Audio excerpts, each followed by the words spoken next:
Welcome, Night Owls, to the Book Club After Dark podcast, an inviting moonlit podcast. I'm your host, Danny. And I'm Michelle. We break down fantasy, romantasy, dark romance, and thriller novels. Yeah. All things enchanting, intriguing, suspenseful, and maybe a little spicy. Each episode features intimate discussions on captivating stories, character breakdowns, fan theories, and more. And this is your content warning. This podcast contains mature themes and discussions that may not be suitable for all audiences. Episodes include explicit language and descriptions of mature romance, as well as depictions of violence and other intense subject matter. This podcast is rated R for mature audiences. Listener discretion is advised. Yep. And going forward from here, of course, we're going to have lots of spoilers for Brimstone, the second book of the Fae and Alchemy series. We may or may not mention things from Quicksilver as well. So just be aware, this is your spoiler warning. Let's get cozy because the best stories are told after dark.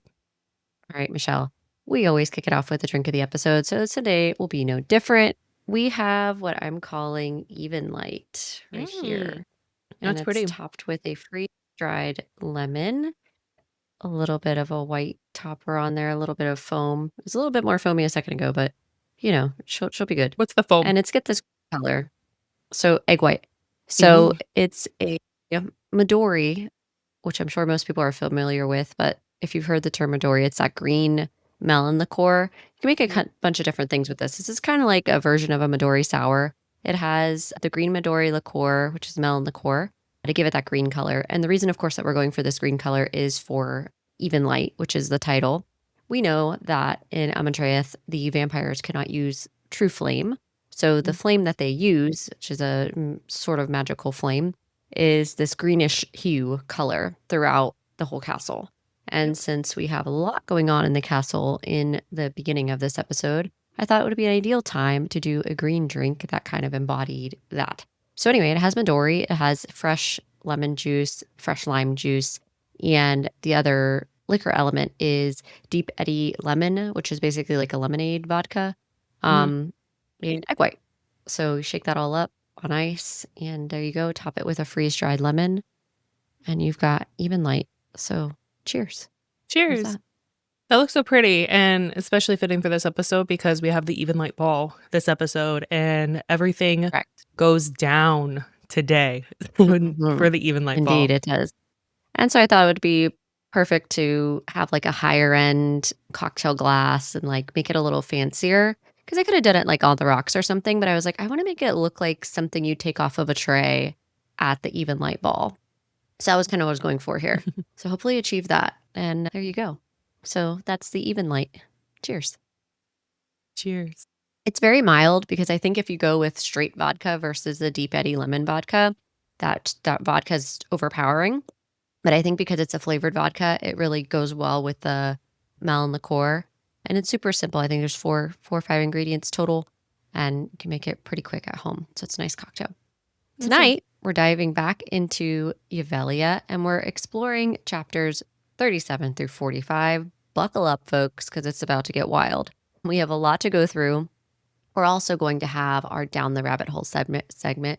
Michelle also has a segment for us that I'm really excited for because when we had to go redo our episode, we realized that one of the theories that she had ended up being cut. So we have to get that in this episode, bring it back because we've got to talk about it. It's a big one, and I think you guys will really enjoy it. And of course, we're going to wrap up with our mystery Q&A, as we always do here on Book Club After Dark. And yeah, buckle up. Whether you're reading along, you're just here for the book talk. Either way, we are glad that you're here.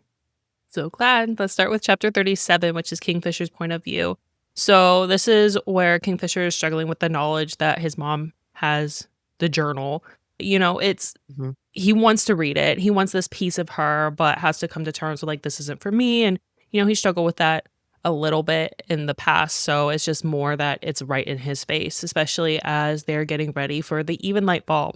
And as they're getting ready, we get this nice spicy time with shadows and a mirror. So, you know, it was a good time. And the fact that people are complaining about it, I'm like, why? We added another element here. We understand that his shadows were a gift from his dad, which is, we're learning more about the magic here. And we're getting this subtly in between, you know, light touches and not so light touches and all those things. Yes. So yeah, and then we also get a new tattoo here, which is roses on her thigh. And this is like a big ass tattoo. And we know the tattoos represent Mhm. something. It's just important to notice that these are at the top of her thigh. These are huge. They're flowers. And, Kingfisher has his little quip of, don't say I never got you flowers, which, what girl Right. doesn't like flowers? I And this chapter exactly. is really brief because Saris reads the journal, but you don't know what the journal is yet. And because this Mhm. is a chapter that's building up to a big event here. So, very brief.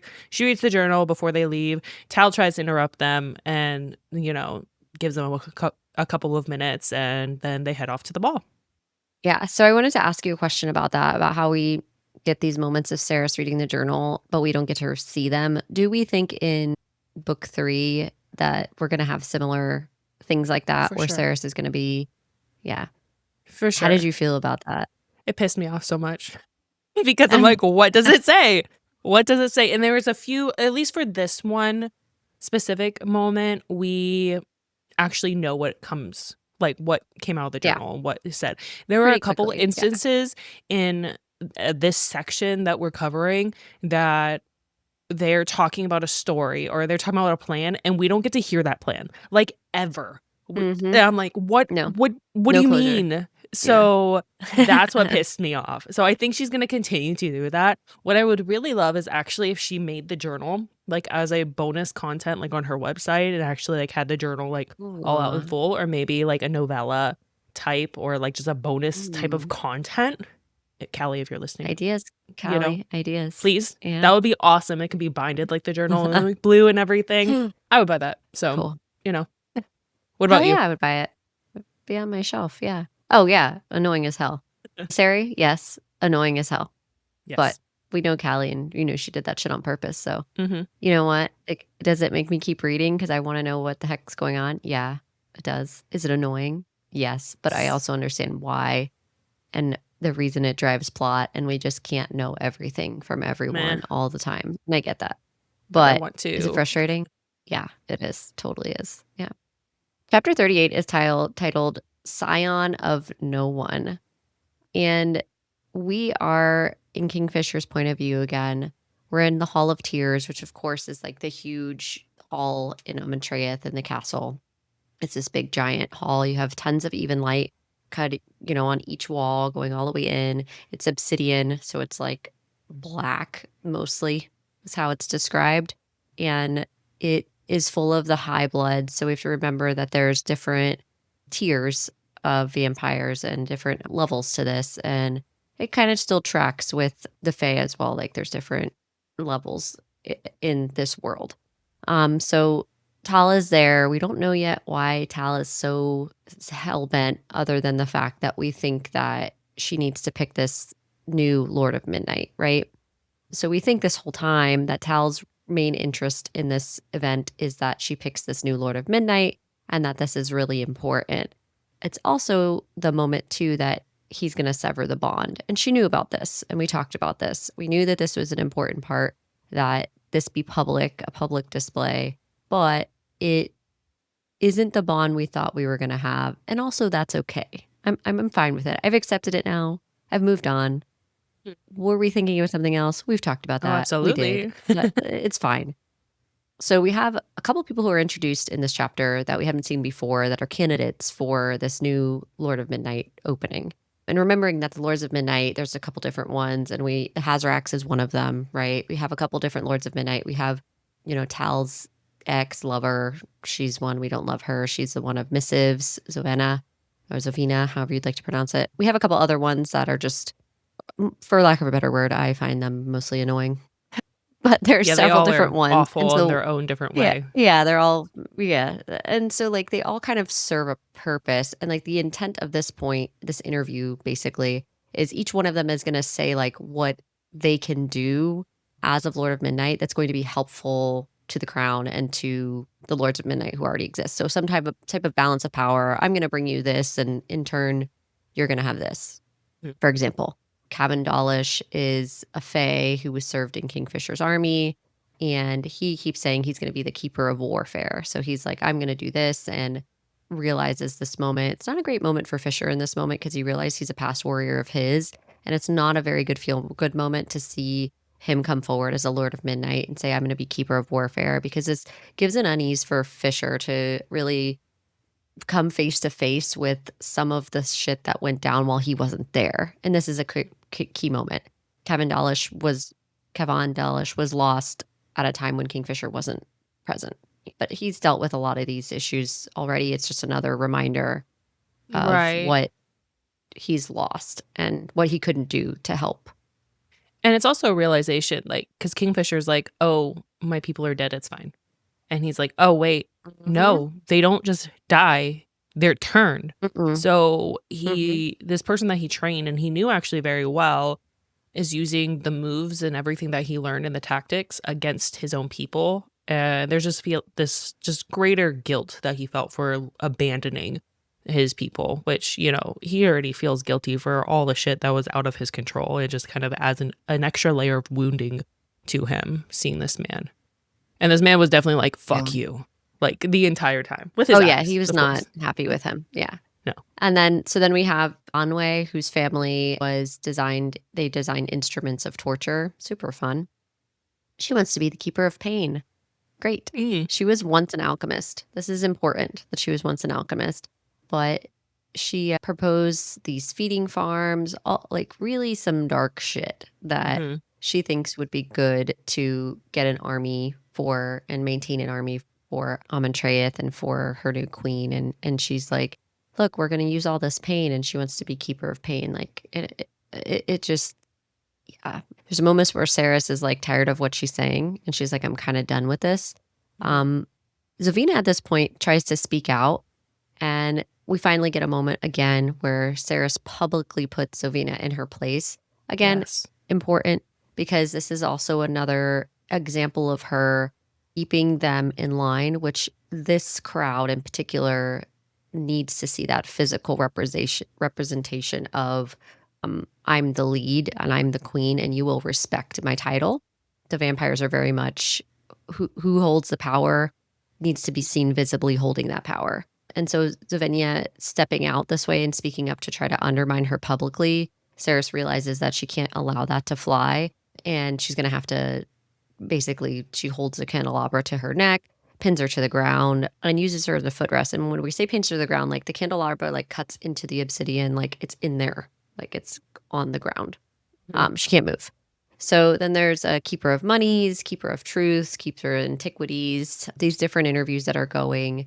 And Saris, of course, ends up picking Lord of Midnight Foley, which, of course, is Kingfisher's previous. He's been in the library this whole time. We know Foley. We've gotten to know Foley. He was in the Lupercalia, and he is the one to be trusted in this case. And we find out more about why she picks him. But it makes total sense that she does, because who else has she really been able to get to know at this point that could be possibly trusted that she could pick from? It's not like she had a great list of people, but even still, who did she really have that she could choose from?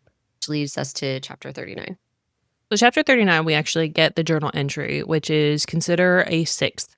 Only the golden tooth wolf can be trusted. So again, this is Foley. Golden tooth because his actual vampire teeth were removed because he wouldn't bow to Malcolm. And she refers to him as a wolf still, meaning he's still at his heart and core, still a part of the Lupercalia, not being a part of like the vampire court at all. And there are a lot of key moments in here that are really important.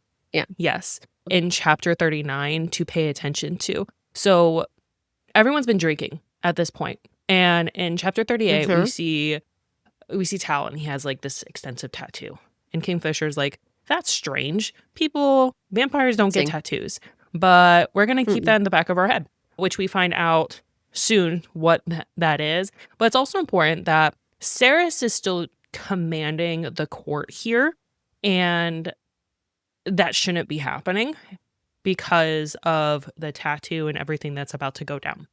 So this is the journal entry is what essentially drives Saris to be like, okay, I have a plan, because, you know, Adina says this is the plan. So we have the plan. The High Bloods basically threw things at Foley because he wouldn't bow to Malcolm. So why would he bow to this court? Yeah. And Alget, which is the witch, the witch has been living in the library that Foley has been living in. the same Yeah. area. She Mhm. especially refused to acknowledge Foley in the court, and Saris is like, "What about the Hazrax? Hazrax doesn't bow to anyone, and he's just here chilling and all that." But Algot is like, And you guys "Well, are all cool with him yeah, or her they, them? them, whatever."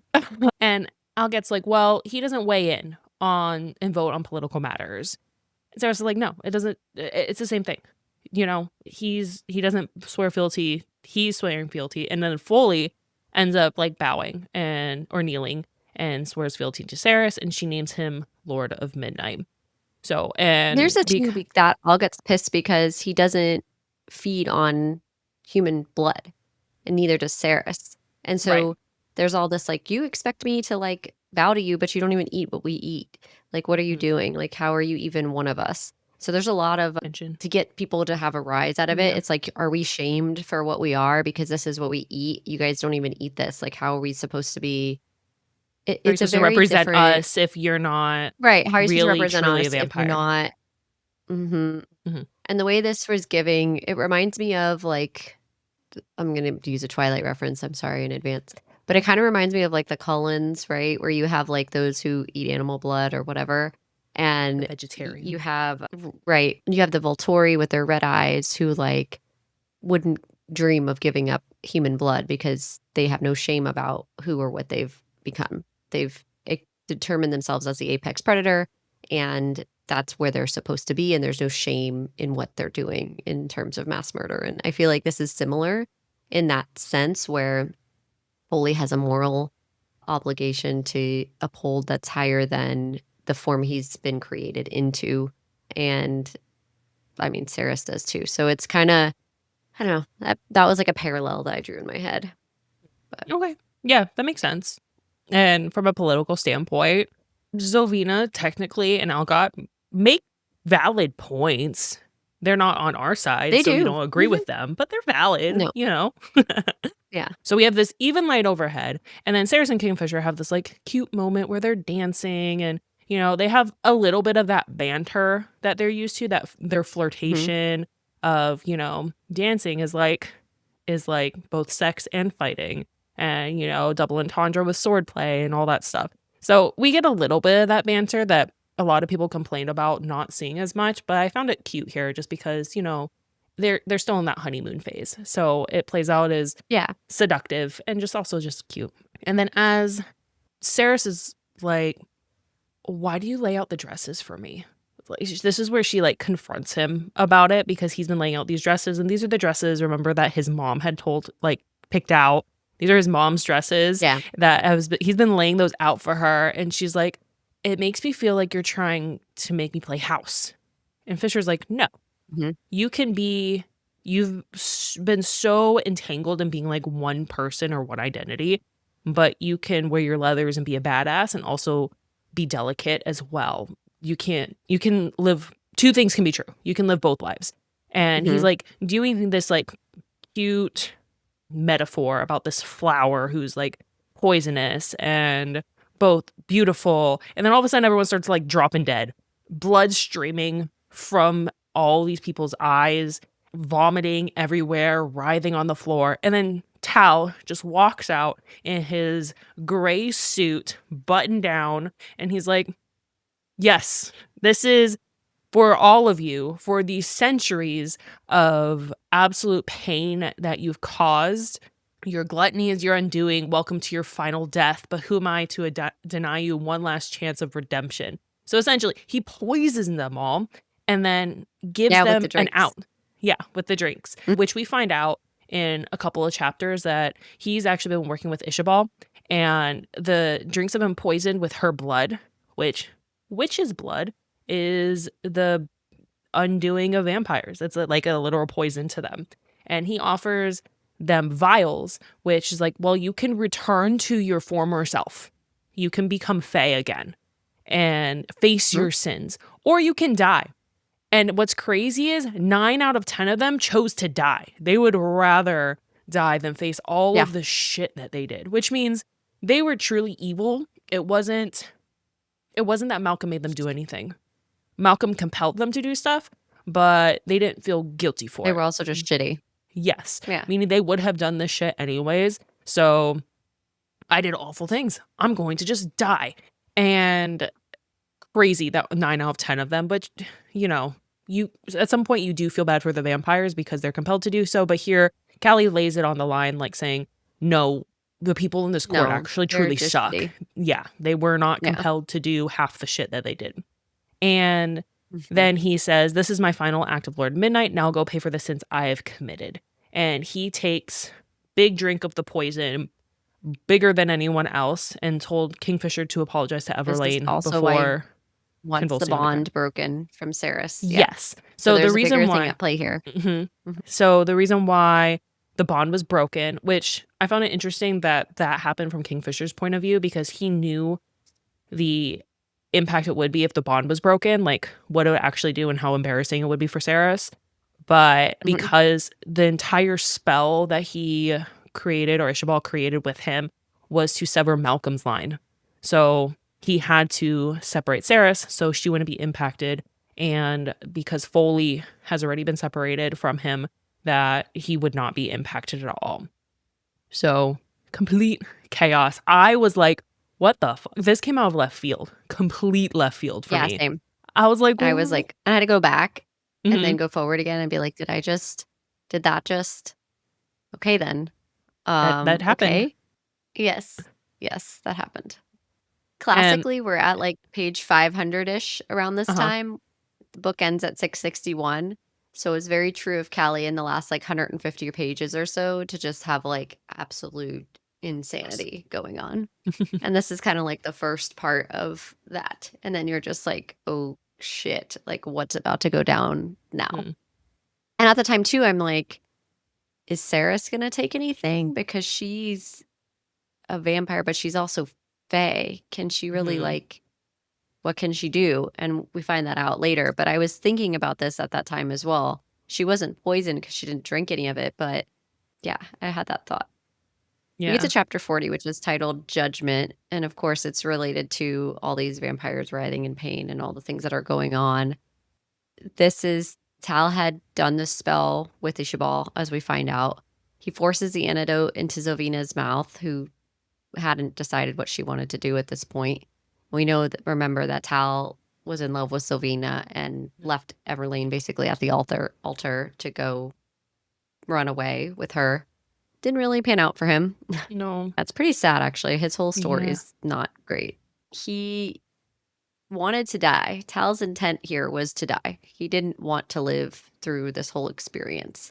Um Foley is pissed at Tal at this point because Tal was trying to get him, to do all these things and be whatever. And Tal is like, "We're telling me," Tal was telling Foley that being a vampire doesn't change who you are at your core, but like Tal obviously like doesn't agree with that because clearly No. he's like hates himself.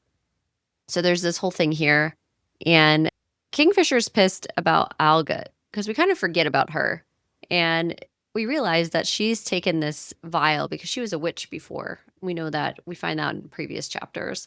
And there's a comment that Fisher says, "If you thought she was bad as a vampire, you definitely do not want to run into her as a witch." So who knows what we're going to see of Alga, but we Oh, know a she's going to lot. be up in book 3. Oh, We're for going to sure. see some shit go down with her. She's gonna be problematic. We're gonna see her quite a bit. So we just gotta file Algot away. I don't know what kind of shit she's gonna be doing in book 3, but we know we're gonna see her again. Mhm. So definitely file that for book 3 for sure. We're gonna see her. Of the residents who decide to continue to live, they are all now Fae. So Mhm. they decided to live, they're Fae. They go retreat to Kalish. Everyone in the main group retreats to Kalish, Kingfisher, Saris, etc. Hayden is the one who she runs into first, and she tries to like get rid of him because she's like, I really just can't with you right now, obviously, because he's such a pain in the fucking ass, as we've talked about before. And she tells him everything because he's just like, you don't tell me anything. Like, how am I supposed to trust you? Whatever, whatever. So she does. It doesn't really, it kind of sets in for him, but Hayden's just an idiot. I Yep. can't with him sometimes. It just Spoiled bothers brat, me. honestly. Yeah. Talena's there. She's trying to get everyone situated. Archer's showing people to their rooms. Carrion comes in and he's carrying a pot of dirt and a dagger. Of course he is. And he's like, "Did I miss anything?" He's like, "I was tending to my plants." And so this is important that he's tending to his plants, but we don't like still again like pieces together that this is actually part of his own magic. We're just like, "Oh, he's plant daddy." Like, Yeah. okay. But why did we never, and then it made me think like later once this is revealed more, and made me think to myself like in Quicksilver, why none of us were like plant daddy? Like, why does this guy have a plant in the middle of the fucking woods in the snow? Like, Right. it just didn't, nothing. I was just like, oh, that's cute and kitschy, but it's like actually really relevant to who Carrion is and his own Yeah. magic. You know when I And we just first didn't knew know it? that. No, I first Mm, knew it when last episode we covered this part with the feeder. When the feeder attacked Carrion, he got thrown against the wall of flowers and then they bloomed around him and they fell as he like hit the wall. I highlighted the shit yeah, out of that. I'm like, this is it. It's not the weird. fire stuff, which I think the Yeah, fire will come into play because Kingfisher even hinted at is like I think Carrion has like fire magic. So I think that's gonna yeah. be like one of his lesser ones. But when I read that, I'm Hmm. like, yes, that's it. And then it Yeah, further he's like the gets male poison validated. ivy. Yeah. Hmm.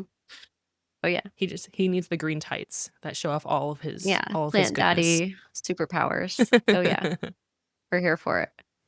Ishabal had created the spell, right, that killed the High Bloods, and she's like, it was never meant to be like uncreated. You know what I mean? But Fisher's fucking pissed because it put Saris in danger and nobody knew.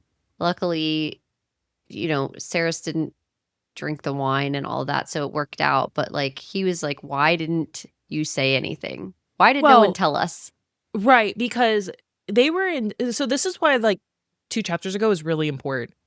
They were in danger at the beginning of the ball. So when Saris commands everyone to stop throwing things at Foley and Zovina to shut the fuck up, she technically didn't compel them to because they had already been drinking the wine and doing all of that. Yeah. So they were already, Mhm. the court magic was severed. So this is like just Saris being a complete badass and owning it and people Mhm. just obeying her because of who she is, which I was like, the first read, I was like, okay, yeah, she would have been, hurt, whatever. But when I read that again, I'm like, oh, that's why Kingfisher was so pissed off because technically they didn't have to obey her.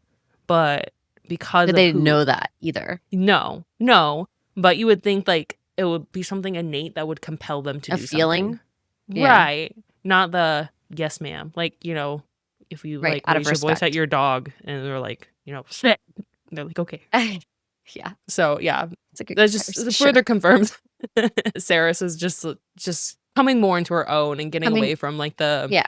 the really annoying first 2/3 of the book, where I was just like, Saris, Mhm. come on, please. Yeah. So we find out here in Kalish that what happened, which we didn't know at the time, we find this out now, which you already described a little bit earlier, that it was the tattoo on Tal was a witch's mark that Ishabal created with her magic. And it's like literally described as like a whole bunch of cords or like I guess pieces of yarn all like braided together. There's tons of them, thousands. They're all like braided together and like in a knot.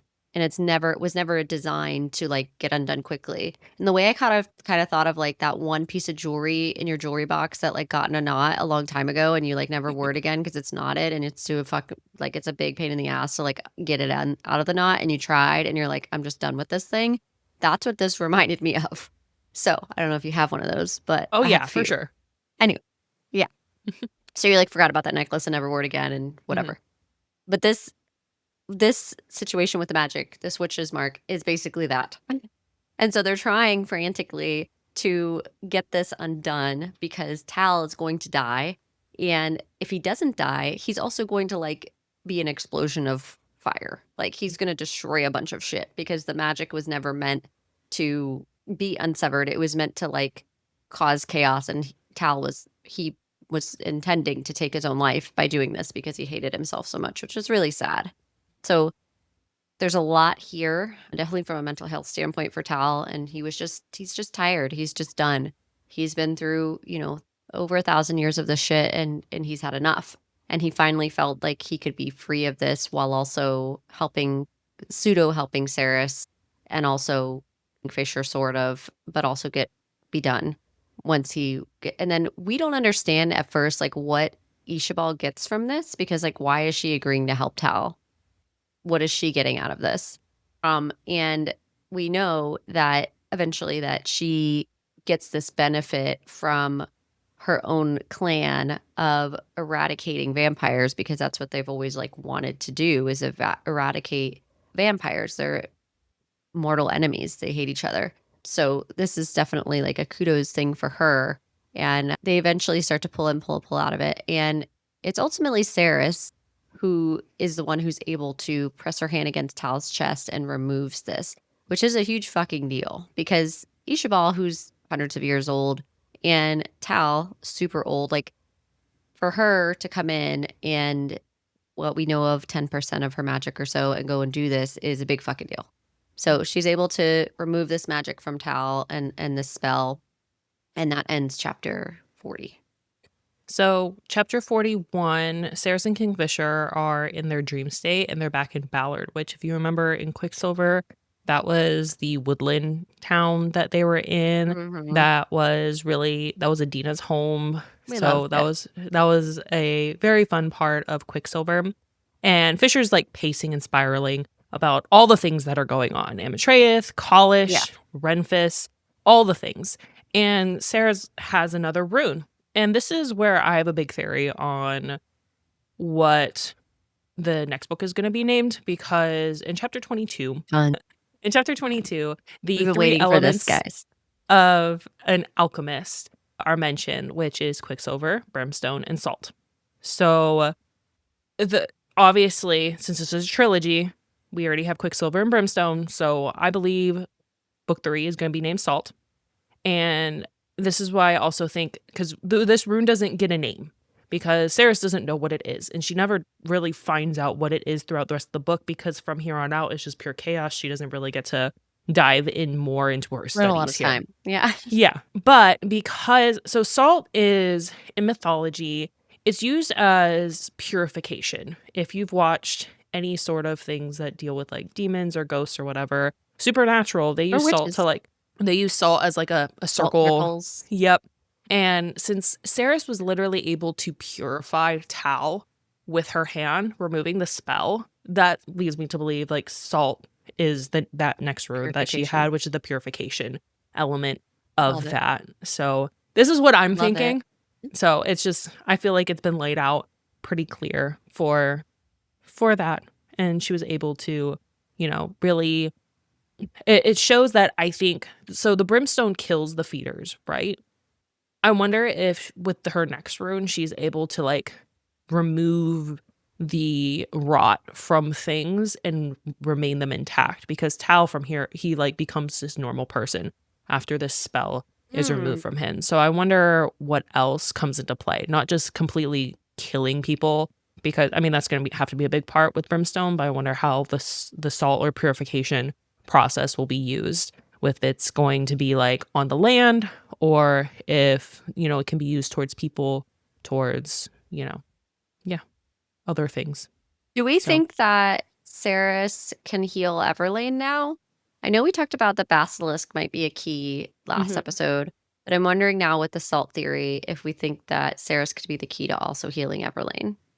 probably, I mean, honestly, if they find out like what is putting her in this trance, not just like having a wall up, I feel like she could. And I wonder if she can go into this dream state with other people. Obviously, Kingfisher's like the person that she has a bond Interesting. with, but I wonder if she would be able to go into a dream state with someone else too, or if this is just strictly unique to them because they have the god bond. Are we doing like the Stranger Things 11 type thing? Is that what we're Oh saying yeah, here? just immerse herself in water, and then she'll Yeah. enter the An dream Epsom state. salt bath. Yeah, She'll just fall into she'll be it. fine. Yeah, and then she'll get Everlane and she'll wake the fuck up for once. So, I'm so still at I'm betting on the basilisk. I think the mhm. basilisk might have something to do with something. Maybe not Everlane, but somewhere, something. Yeah, We're going to see this basilisk Callie again. like was too tactical where we Oh, just yeah. plop that information there. It's like, no, that Mhm. means something. I hope you're right. Basilisk living in the cottage, we're just going to like forget about. Like, Yeah. I'm sorry. I just, He- yeah. it has the answers. We need him. Yeah. Mhm. And so as Fisher's spiraling, Saris is like taking in all this information. Saris asks Fisher to hold her. And it's a sweet moment again because they're having a lot of these really tender moments. And Fisher's like, Mhm. when was the last time you've asked someone to hold you? She's like, never. I've never asked this. So again, this is more of Literally never. them becoming the two of them becoming one and like the comfortability and really the foundations that they've built. She was processing the cure to the blood curse ultimately, and she's concerned that if she took if the spell worked on her, if it would return her to Fae or if it would return her to being a human, if she would die. And Fisher's just like, then you die. Then you become human. Then you die. Then I die. And, it's more of a establishment of, their end game. No matter what happens to Saris, it's just them from here on out. Again, if you hadn't Right. gotten that before, which obviously there are so many clues, but again, it's just further Oh, yeah. solidification of that. Reiterating what we already knew. Yep. hmm So once they leave this dream state, Carrion runs into Saris and is asking for help. And Saris is like, "What the fuck did you do?" And he's like, "Help me Yeah. first. Like, come on, please help me." And she decides to go with him, and they have like this. Mhm. They have their relationship like they had back in Sylvar and the little banter that they had. And Carrion had stayed in the room they first arrived in, back in Quicksilver when they were first plopped there and, Kingfisher was brooding and whatnot. He still stayed there. And the room was filled with plants and it was fogged with condensation because it was so humid in there. Yeah. And he relocated all of the Like plants from fucking other greenhouse. areas of Yeah. College. He just keeps taking plants from other places. And she's like, "Are you stealing these?" He's like, "No, they've never left the premises. It's just relocation." But he's also been like taking like alcohol and whiskey and whatnot. Yeah. Onyx has been asleep in the wardrobe, which was shut, and Saris is like, "Are you serious? You locked him in there." He's like, "No, focus." And we also find out that Carrion has been researching the Evelian court and responsibilities of the king. So a lot's going on with Carrion in the background because we haven't seen him for probably like 5-6 chapters. And Mhm. Saris is like looking at one of the plants and she's realizing it is literally blooming as she's speaking. And Carrion's like, Yeah. "This is the plant that's supposed to be. It's not even supposed to flower, but here it is flowering. Am I crazy?" And she's like, "No, you're not crazy. This is actually happening." And, this is where like And also he's like, "I we just cut this and it was a twig yesterday, so yeah, what the fuck?" all of these plants where he's like, "These were all Yeah. seeds or like little trimmings and now they're all like fully Yeah. blooming and taking over." And so he's freaking out, which, I wonder if how these plants, obviously this is power, right? But how are these plants going to come into play in the next book? No. I'm I'm I think so is he like a devil does he have devil's snare? Like, what are we doing? right, that's what I'm HP thinking. Like, are reference, these right? plants like Like, how can he poison? use it? Can he make Or some sort of yeah, you know? antidote for feeders? Can he make Yeah, some sort well, of if he has I'm sure he could make a lot of antidotes. Maybe Carrion's how Everlane wakes up. At this point, maybe we've got, like, multiple theories about how Everlane is Everlane gonna has to wake up. wake up and it could be Everlane X, Y, we or figure Z. out that Carrion can create a plant or nurture a plant that creates a tea that Everlane has to force drink, and she wakes up. We could just keep going. I mean, now we've got 3 theories on how Everlane wakes up. One of them has Honestly. to be we got the basilisk, we've got Ceres, we've got Carrion with the plant daddy medicinal plants that can wake Everlane up. Somebody's doing it. We've got our theories, we have our ideas. What I thought was really funny about this chapter, other than the fact that we get our true Carrion self here, Mhm. is he makes a point to talk about Ceres whenever she made this alchemy shield and you see all these runes over it because she did this in front Yes. of them to like protect them. And he talks about it and he's like, "Man, I really hope I get that." Because he's like trying to figure out, like, he's like, I obviously, choose this is some kind of magic I invisibility. have, and I don't know. Yeah. And he's like, "I really want to be invisible. Can I opt for invisibility? Is that like a thing?" And she's like, "Karen, I really don't know. Like, I can't, She's because also he's just like like, firing off all these like "Why?" random stuff. Yeah. Like, "Why are you asking me? Like, I clearly have no idea. I'm in the same boat you And are." And of he's like, course "Yeah, you but would it'd be want really invisibility. cool." if I could do this. Yeah, he's just, like, shouting shit off, and so then, of course, I highlighted invisibility because 'cause I'm like, "Maybe someone is gonna have invisibility." I feel like that wasn't just mentioned for no good reason. Well, and he also So there's mentions definitely yeah, like, little right, but he things. also mentions that there are 7. There were 7 things that were on the shield. So she's like, "I don't know. There'll probably be powers that I'll come into later on," which we know the 3 main ones are the Mhm. Quicksilver, Brimstone, and Salt, but there are, like, other ones around it. So it's like, "Oh, cool. We're gonna get all these powers coming up Yeah. somehow in Mhm. one book. We're gonna figure all that out," which, I have a feeling next book is gonna be fucking huge because Like there's still 800 pages. so Yeah. much. And, 670 pages, that's a huge book. This is gonna be like Alchemized level, 1,000-page beefy one because When do you think there's we're just gonna so get much it? shit. I think it's gotta be I 2027. There's no way we're getting Yeah. it this year. They're No, it saying would we're getting probably it have this to year. be I'm just like, "You she couldn't have written it." Like, and I I don't think think that's a just thing. bec and honestly, I would rather wait until 2027 to have a really good finished product that, obviously there might be some errors, but really hope for Callie's sake that there aren't some major ones that's distracting from the plot like this time around because of some careless mistake that was not her mistake, but was a careless mistake made by the editing team. And Per I Google hope things aren't per cut. Google, release date is November 10th, 2026. We're getting Fae and Alchemy book 3. It's going to Yeah. be 624 pages. This How? is what it says. I have no There's idea so how much true any stuff. of that is. I mean, I I would don't love to know. have a book at the end of this year, you know, uh, just to have something to have like the completeness of the series. But I wouldn't mind waiting for a bigger book because I know a lot of these authors, they get told how many pages they can print because of like money reasons, and then things get Mhm. cut. It's like I'd rather have the whole thing that I'm supposed to have, Yeah, not cut chapters. So same. that's just me.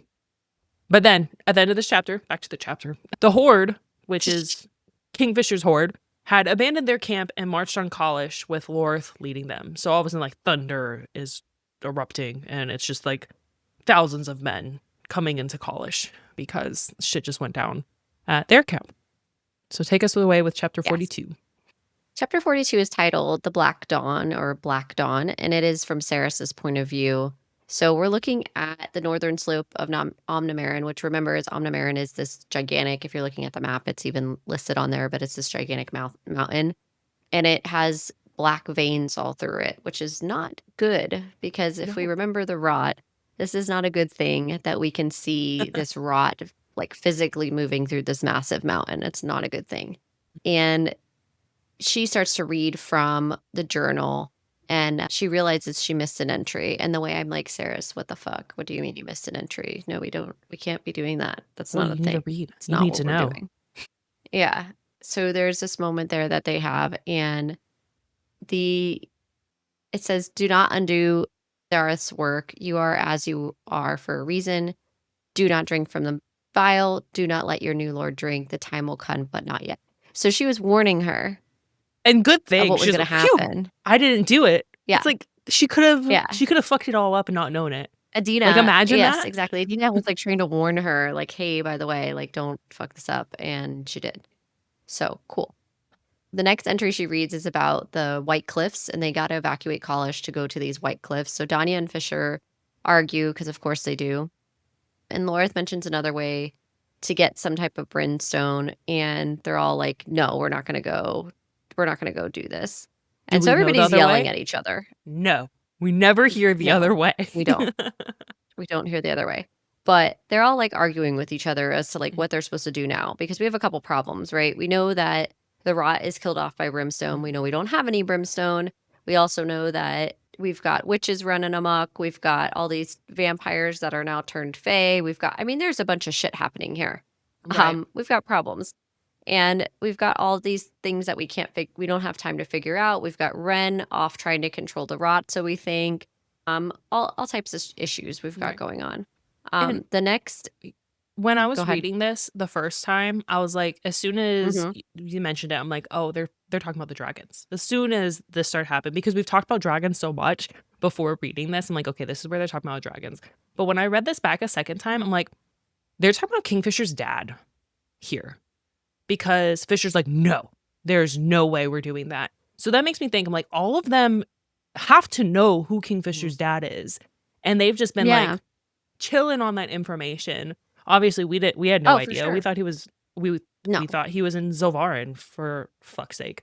But there's a lot of things here that I'm like, they're leading to Kingfisher's dad's power just because he talks so much of the shadows being his power, and then they're like So obvious just when you the start really putting argument, it together. right, and the argument that they're having because Donya's like, I will, we're just gonna kill off all the fire sprites, and Fisher's like, touch a fucking fire sprite and I'll kill you myself. And Mhm. then Lorith is like, I have an idea, and they're both like, shut up, no idea for you. And I was just like, Yeah. damn, they're talking about his father here. No idea. Mhm. But it was right there in front of us No, well, you the wouldn't whole at time. that point. You're No. not supposed to be able to put it together. But But that's why it's these books definitely, are meant to be again, reread.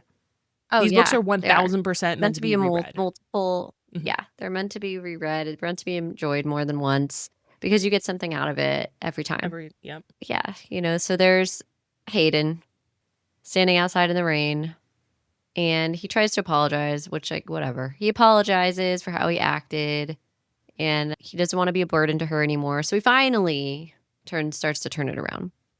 Mm. And we're like, "For fuck's sake, it's about took you long enough, Hayden," you know? He just he anyway.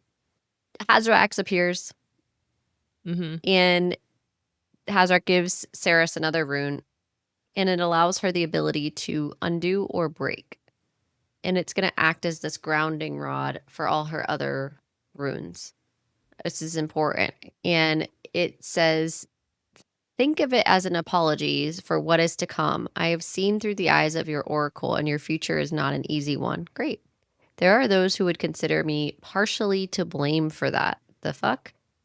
They then, meaning the Hazarax, gives her Saris a ring and says, you need to give this to Foley because he's going to need it. And you're like, So much to unpack with the that what? interaction. So much. Yeah. Yeah. So, yeah. You're only, they say to her, you're the third person I have broken my silence for in over a millennium. Right. So we know it's her and Malcolm, right? Who's Yes. the third? Who is the third? Who do you think the third is? Obviously, we know I feel like we've interacted or it has been brought up. The name Mm-hmm. has come to our knowledge at some point in time Yeah. throughout this book. Do we think it I, I, is I don't do we know. think it's Adina because he knows of the book? Maybe. Since it's been a millennia, I do we don't think know. it's Kingfisher's dad? I don't know. What's your thoughts?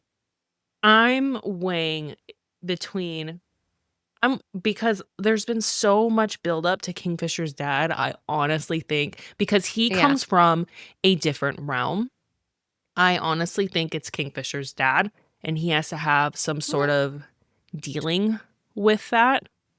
Or it's Adina. I think they both have valid points. I But don't know. he could I observe think I like Dina. your thought that it was Fisher's dad more. I think I Yeah. do like that more. Because, I mean, what if he's from, because the Hazrax isn't even in his real form. The Hazrax is in his real name. He says Saris is piecing it together at this point in time, meaning we should be piecing it together too. So I think it's Kingfisher's dad. That would, Yeah, and it's got to be if she's piecing it together, it has to be someone that Charity knows exists in some sort of way or shape or form. It can't right, just be like somebody completely out of left field. right. And Fisher's just been talking about him so much lately. So yeah, the fact that It also like, relates to the Hazarek's name because we mm-hmm, know that the rune that's on her is the name, but we don't get that revealed to us. his name's Salt. Saris like says, right? Saris is like, people call you the Hazarax, but that's not the name inked on my skin, is it? And they're like, clever child, it is not. So she can't read what it is, but she knows that Hazarax is not what's on her rune. So Right. she's like, the fuck? Yeah. What is this? So, yeah, what is this? Exactly. What is it?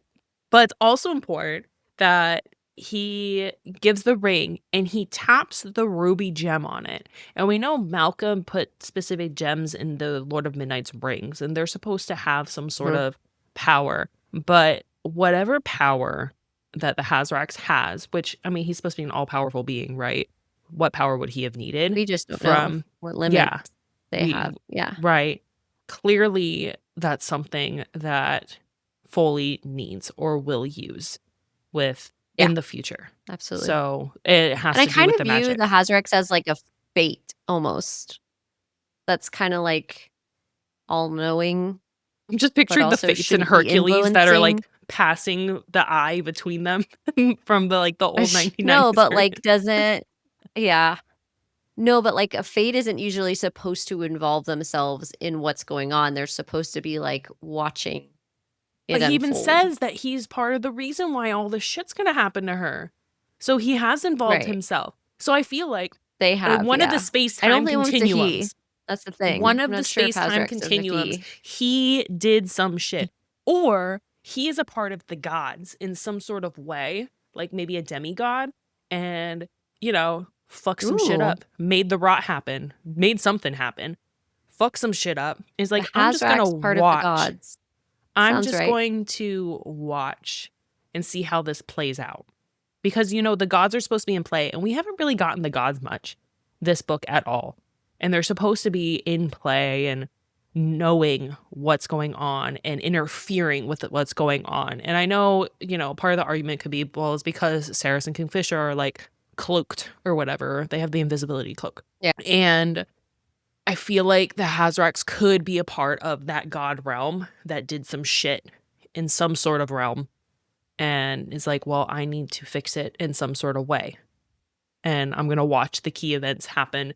And here I'm going to put my input in now that the timing is right. Because I don't think he's just chilling to listen to things. Yeah, the There's no way. Hazrax is definitely intentioned, for Oh, sure. yeah, for sure. Chapter 43 is titled Dark Spots, and it's Fisher's point of view that we switch to at this point, which again aligns with the whole book so far. This is where we really find out about Ishabal. So Ishabal says she's like kind of mentally looking for Renfus and can't find him anywhere. And then Fisher notes that she was promoted in her as an elder, but she's really young, so it doesn't make sense. But that it was an award for spell work in Amontreath. But she used dark magic to do this, which was not what she's supposed to do. Alget, remember, got kicked out of the witches thing clan because she was using dark magic too. And now we Mhm. see Ishabal here using dark magic for self gain. And also to say, look, I've eradicated all the vampires. I did this. So now you're going to so now she's an elder, but they don't know Mhm. yet what she's done. So she can be banished for this. So I think we can just file this away for book 3 as well. And we know this is going to come up again and be problematic for Ishabal. At least we hope. Mhm. Or she's going to get away with it and rise to a greater Nah. level of who knows what. But what she's willing to do to get this power is interesting. I'm trying to see what her other motives are. Is it just power, or is there an ultimate goal she has here, and what is it? Dee says something that I think is key here, that she was born to, like, be sacrificed for this. Mhm. So I feel like she's kind of ultimately been, her path may have not been chosen, but and we're not really sure about like how family ties work in the witches clan. We don't know a whole lot about them anyways. But this tidbit of No. information makes me think that, maybe she has met with a seer or has gotten some sort of knowledge on what her future will be and knows that her life is ultimately a sacrifice and make she'll have to like do certain steps in order for something to happen Yeah. ultimately because she knows she's like, I was born for this, essentially, to be sacrificed at this, and I will take whatever punishment. Before she was like, I'll take whatever punishment Tal will bring to me, and they're like, Tal's alive, and then she's like, but Tal's dead, and they're like, no, he's alive, and she's like, oh shit, I need to figure this out. So I think she knows that she's supposed to die on this hill in some way, shape, or form. And I think there's definitely more that we don't know, of course. Hmm. That's driving motive here and story that we just haven't gotten yet. Sure. So the rot arrives, so everyone's freaking out, but there's a shadow gate that gets to a camp outside a satyr village. And Saris wants Ishabal returned to the witches because she's like, we don't need you. And I need you to go back to Amentraeth and see if this horde is still in place. Carrion and Foley are like, we got to bring the books, so they're working on that. And the only ones who won't leave Kalish are the fire sprites, which again tracks. Yeah, they're like, we're safe, historically for them. Right. Yeah. And technically they are, right? So we're not super worried. Tal wants to be sent back to his homeland, Balin's End. And they all end up stepping through the shadow gate. Fisher is last, and he hears a voice that says, hello, dog. And Like, we know from historically who has called him Belicon. dog Ugh. in the past. Yes. I was like, well, there he fucking is. I was waiting We've been for waiting him. for Belicon, right? We haven't seen Belicon. We knew the Triumvirate had disbanded, but we didn't know the exact situation where this would all end up. And we find out that Balin's End is like what they call 100 leagues, so not very far from Kalish. And it's just another chapter that we know some shit's about to go down, and it leads us to chapter 44, Saris's point of view. So Saris goes through the gate and there's chaos because there are feeders, and these are normal feeders. These aren't the black rotted feeders at all. Right. And one specifically is clad in golden armor. So we know that these are from Zovarid. And the way I looked at the map, because I'm like, where the fuck did these come from? So they're in Lycia, which is like all the way east, and it's like an island. And so it's like completely separated. Because initially I'm like, well, Saris had thought, well, what if the feeders I had are no longer under my power? Which we know that's probably going to be a thing that they're going to have to check that, at some point in time, because there are probably some feeders out loose over there. But these are normal feeders in some random island. How the fuck did they get there? And light is pouring from Saris's hand, and, she kills one of the feeders. She notices one of the feeders is fresh, hasn't even fed yet. So these are just like brand new teleported here. And Fisher was gone. Hayden's uncautious. She's like trying to take mental note on who she can see. She's like, oh, Loreth's over there because I see light blasting to the sky and all this stuff. And in the midst of like this battle, she like quickly like opens the journal. She's like, can I find something? And then she realizes a page is missing. It's like, girl, there are feeders everywhere. Like, I'm just going to like what are we doing? over here and like read a little bit and then go back to it. I was just like, there's so much going on right now, girl. What? Hayden passed out over to the side somewhere, and they're in this, they realize that they're in this. So after like all the feeders are like dead, they're in this town, and it's called Inishtar, which is built into the cliffs of Lycia, and it's surrounded by the shield islands there. And this town is like in complete ruins, completely trashed. And they move to this town of a home of a satyr who's friends with Telena. And we're just kind of getting some information. And this is where Ishabal has been. And she's trying to find Kingfisher.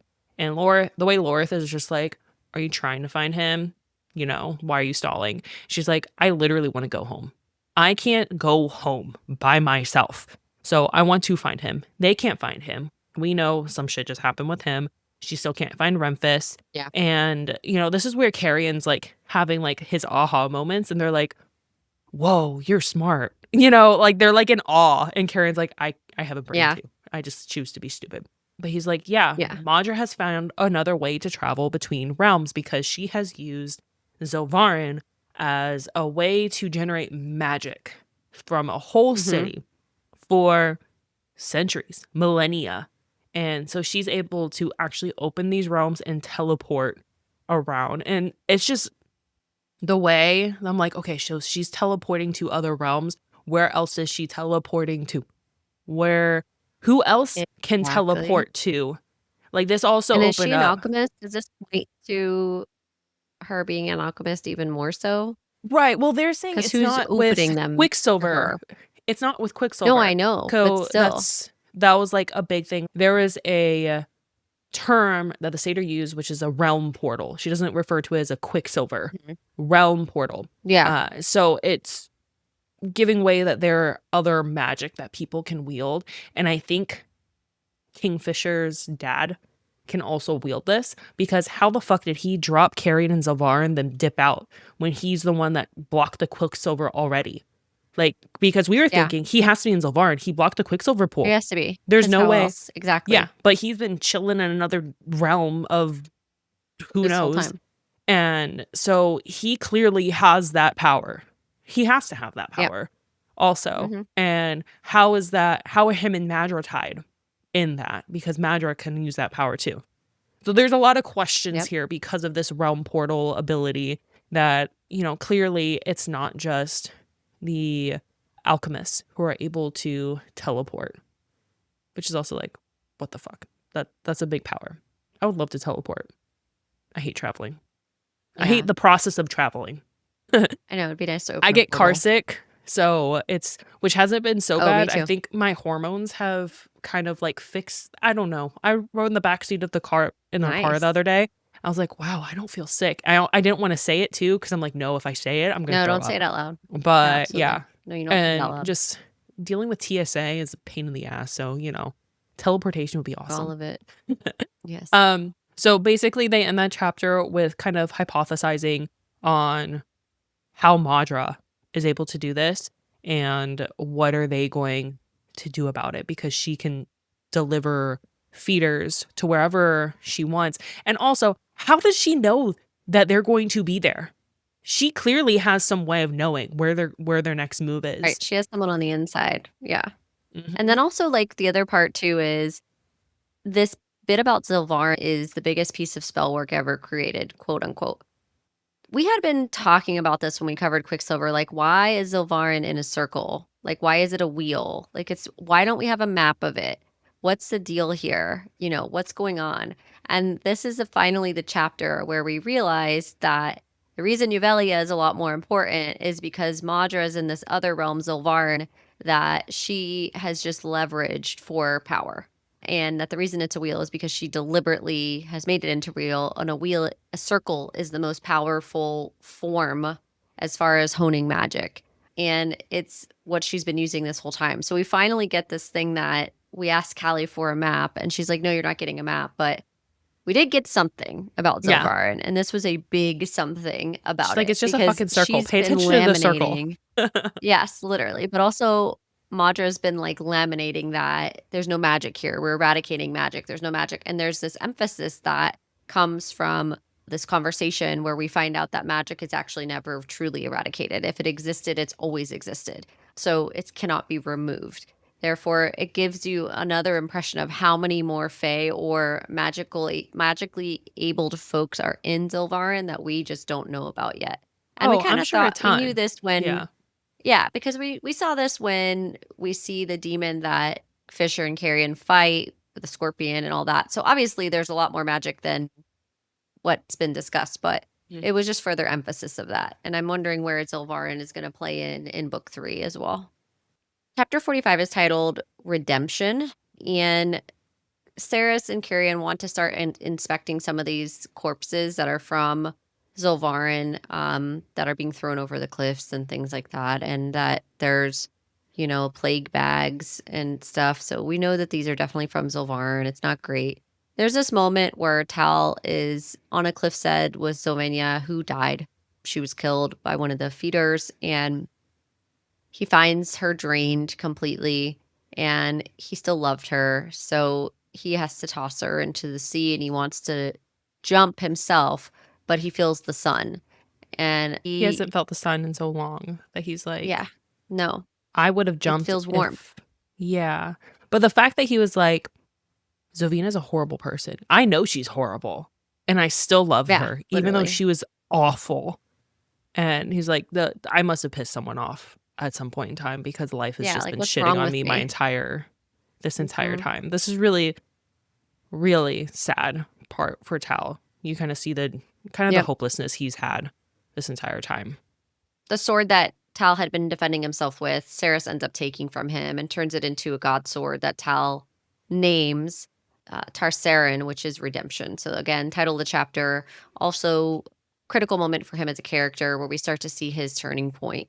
The group starts to help clean up the town. This is also a critical moment for Carrion, where there's a realization that there's part of it starts to be a realization of who Carrion is. The town is going to start to realize who he is. And Lorith regrets suggesting some of his planning because it's clearly not working.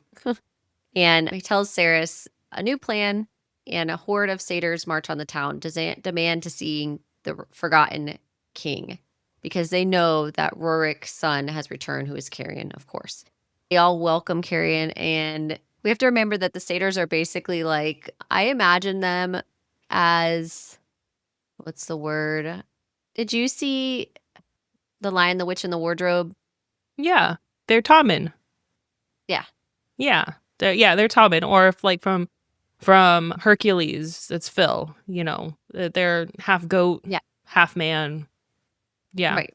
kind of smallish because goats So are small. they drop to their knees, yeah, and they all have horns. So of course Carrion is like, "My name is Carrion, and nice to meet you all, and also I really like your horns." It's like, "What? Sarah's You're like the way you're the our new king?" history will be written because these are the Yes, first words. exactly.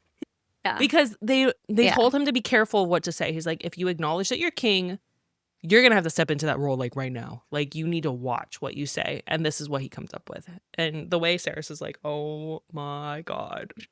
But it's You're like going to totally rule. Carrion, Yeah. it's fine. The chapter ends with Saris realizing that she left a page of the journal in Kalish. Hmm. And we start to figure out what that page would be. So shit's about to really hit the fan in our next episode. So that ends our chapters. We're gonna switch it up now to Down the Rabbit Hole, which there was something that went pretty viral recently, and there's a lot of other social media folks that are posting about this and responding to it, where romantasy supports not feeding the intellectual part of your brain. Therefore, it is better to not read romantasy at all, and either maybe brought on the TV or on your phone.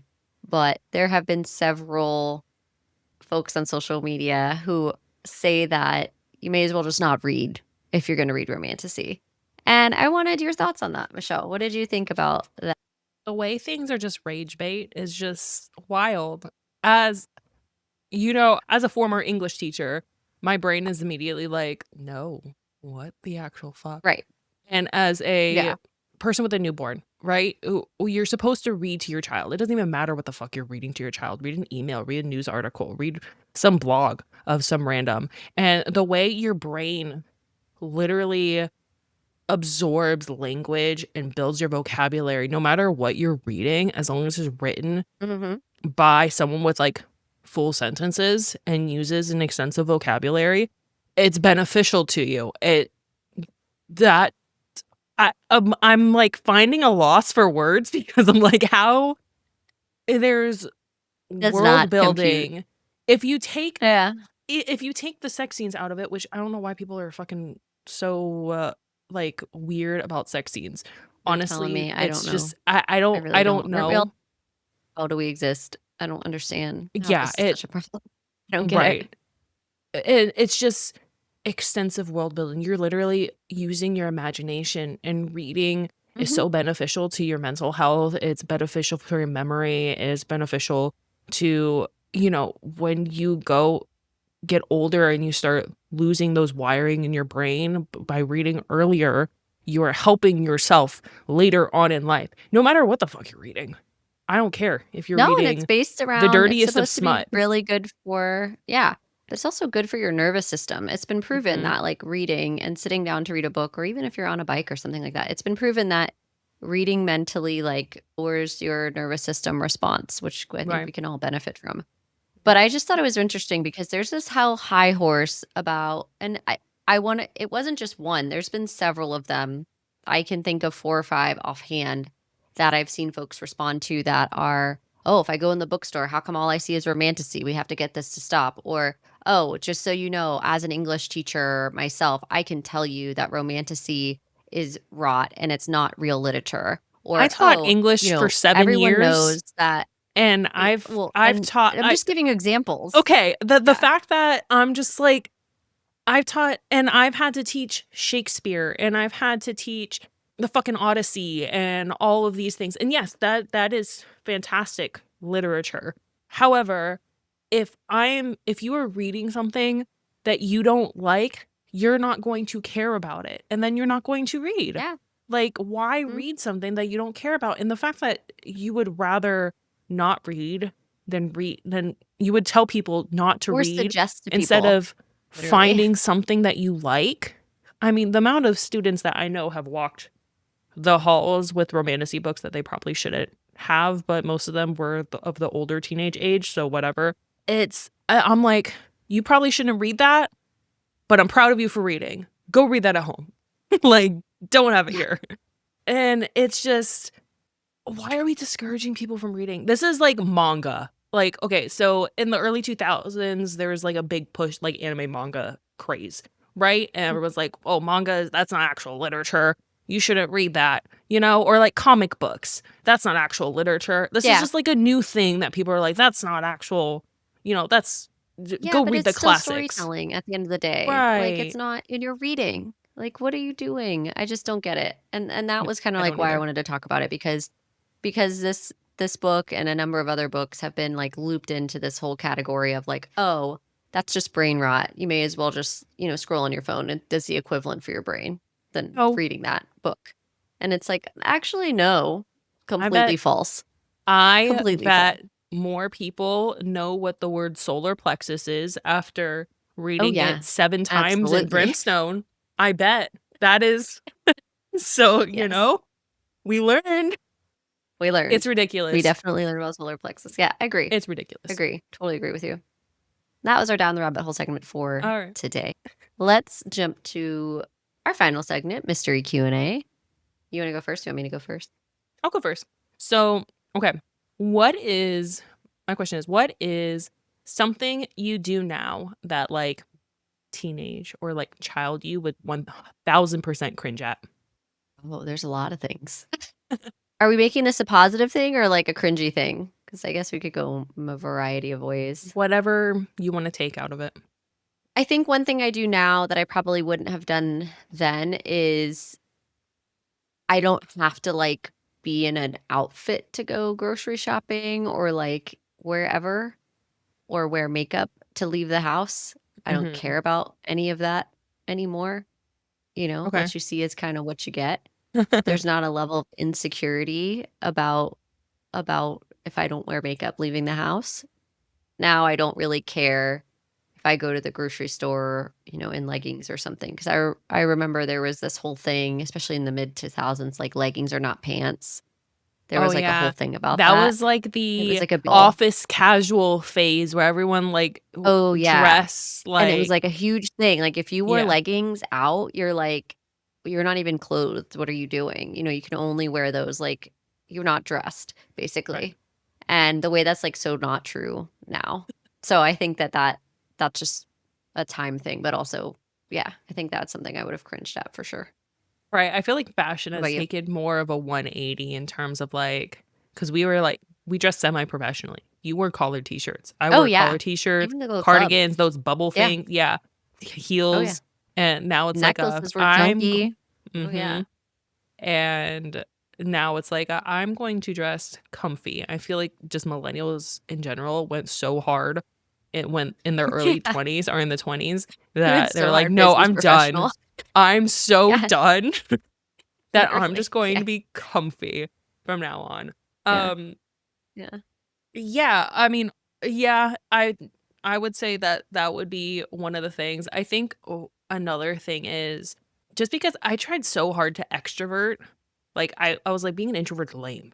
I don't want to be an introvert. I want to go out. I want to have fun. I want to have parties. I want to be in some random person's house, in like some random person's car that I have no Oh, idea, but it's someone's second cousin, and we're gonna go somewhere, and we're gonna be with all these. okay. I would, I All would, right. yeah. So, and now that I'm just really happy with a good audiobook doing some laundry, like I love just being able to like tune into my audiobook and just, go Zone ham on out. some Yeah. dishes and or do some fold some towels.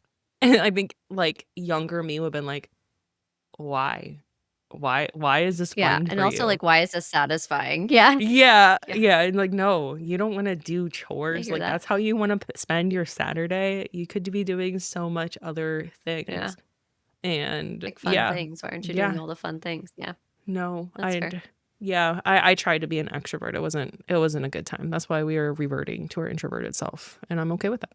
Okay, Mr. Q&A question for you is, you can pick one book we've covered to make a ride out of. Which book are you doing? And what kind of ride is it? I feel like the basic one would be Fourth Wing. I feel like that would be a basic response because I would be like, "Dragons, yes!" You know? We'll do all the dragons. Not yeah, we'll ride all the dragons, not do them. Not that Okay. type of book. There are books like that, no. Okay, fair enough. Um, So, like, roller coaster, fourth wing style roller I coaster? Is that what we're doing? honestly no, I don't wanna commit to that. I honestly the books that we've covered are books that we read last year. Covered, Covered, okay. ideally, but I don't care. Whatever you want. No, It's your I'll do question. covered. You answer how you see fit. I'm trying to think of everything that we covered. Hmm. This is a hard because I have to think of the book and think of something entertaining enough that would make it into a roller coaster or a ride. Okay. So I think I'm gonna commit to this one. Okay, so if we did Quicksilver into a ride, I would want like a 4D immersive experience because now they have Universal like Epic Universe. They have like their first like horror ride, and it's done very well. And I think if Okay. for like the 4D immersive horror aspect of like any Uh-huh. of like the feeder scenes in Quicksilver, I like those ones better than like the Darn. I feel like the feeder scenes in Quicksilver were a lot more intensive than the feeder scenes in Brimstone. That's just my personal opinion. Oh, And agreed. having like the immersive going through Evelia, essentially. I feel like that would be a really cool ride because there are so many different elements. If you start with Zolvar and it's like hot as fuck, and then go into Evelia and then you're literally cold and like do one of those 4D experience Yeah. rides. I think that Oh, would that'd be be fun. cool. Yeah. Yeah. Okay. What about you? That's cool. I thought of it's not really ride, but I guess it could be qualified as one. I thought of a multi-level escape room for like Songbird Ooh. in the Heart of Stone, where you're going through like the Ooh. layers of of the underworld essentially, Mhm. and you have to like get through them kind of the way they did, and you have to like figure out how you're going to get out and I get love back to that. the main house to get out of it. And I was like, that'd be a really cool escape room. I feel like So, you learn who someone is based on how they act in an escape room. The ooh, like, that's people, like, interesting to think revert about. to, Yeah, like, that's fair. If they're like their super competitive, yeah. yeah, they, like, revert to, like, their natural selves, like, all other nuances are done. Like, there's no politeness. "You better solve that Oh fucking no, puzzle we're while trying I'm to over solve this thing. here, or you're Yeah. out. Just out. Don't wanna deal with you anymore." Stand to Or, the like, if someone's, side like, if you're very not gonna much be like, competitive. "I will assist you in whatever you need. I can't solve this, but I will go gather things," which I'm not that one. Everyone I'm the figures out their role. yeah, Yeah. immediately, It's immediately. who's gonna do what? How many clues are we asking for? What's the cap? Like, where do we feel comfortable finally asking for a clue? Yeah. Mhm, But I just thought Songbird in the Heart of Stone is such a journey, and I couldn't think of a way. I mean, you could do like a ride, I guess, but I feel like what would be more cool about it is the journey that they go through. They need so many different things to get to where they're going each time that mhm. I was like, I think it'd be cool if it were an escape room because then you Yeah, could go to these different layers and like experience them as a room in the escape room, and it's like tells the story of what the characters are doing too. So I thought that'd be really interesting. that's awesome. All right. Yeah. Alright, Yeah. well, before we wrap up, let's talk about what's coming up next on Book Club After Dark. Yeah, next week we are basically rounding out Brimstone. We're going to be diving into chapters 46 through 52 and bonus chapters of Brimstone by Callie Hart because we did have some bonus chapters and they are worth mentioning. So Mhm. we're looking forward to further dissecting this novel with you. And don't forget, we want to hear from you. If you have thoughts on Brimstone or suggestions for future reads, drop a comment below or message us on one of our social media platforms at Book Club After Dark Pod. Show us your fan art, theories, or anything bookish you'd like to share. Yep, and you can also visit our website, bookclubafterdark.co, to stay up to date on our cozy content and check out our merch. That's all for tonight. Sleep tight, night owls. Until next time, happy reading.